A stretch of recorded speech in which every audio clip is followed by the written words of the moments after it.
అమ్మయ్యా షాపింగ్ అంతా ఒక్క రోజులో ఫినిష్ చేసేసాం. ఏమిటి ఒక్క రోజులో మొత్తం షాపింగ్ అంతా చేసావా? అదెలాగా? నువ్వు కంగారు పడకు. ఆవిడ మా బామ్మ ఫోటోలో నుంచి అప్పుడప్పుడు అలా బయటకు వచ్చి మాట్లాడుతూ ఉంటుంది. ఏమిటే బామ్మ? పెళ్లి ఫంక్షన్లకి షాపింగ్ అంటే మినిమం 4 రోజులు పడుతుంది. చీరలు నచ్చొద్దు.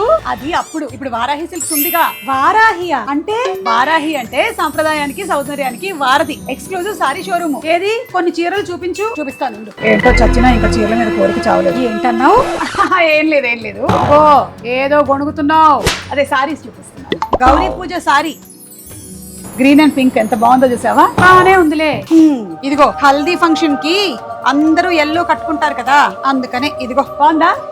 కలర్ కాంబినేషన్ బానే ఉంది. ఇదిగో సంగీత్ కోసం చూసావా చీర?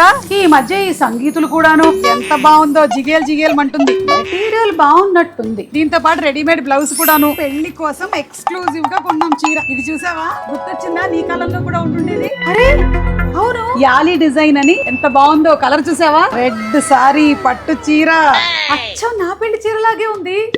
మా పెళ్లి రోజు మీ తాతగారు నన్ను చూసి ఎంత మురిసిపోయారో. గుర్తొస్తాయి నీకు అన్ని గుర్తొస్తాయి. ఏం బామ్మ బాగుందా? ఇదిగో రిసెప్షన్ కోసం అని తీసుకున్న చీర. అయినా పెళ్లి వాళ్ళ ఇంట్లోనా నీకా? అన్ని చీరలేంటి? పెళ్లి ఎవరిదైనా మనం కూడా కొత్త చీర కొనుక్కోవాలిగా. ఇదిగో ఇది లాస్ట్ ఫ్యామిలీ డిన్నర్ కోసం అని కొన్నాం. బాగుందా? అద్రిపోలా. అన్ని నచ్చాయా నీకు? బాగున్నాయి. ఇప్పుడు ఏంటంటావు? వారాహి సిల్క్స్ పెళ్ళైనా పండగైనా అంటాను. వారాహి సిల్క్స్ లో షిప్పింగ్ ఫెసిలిటీ ఉందంటగా. పైకి పంపించు.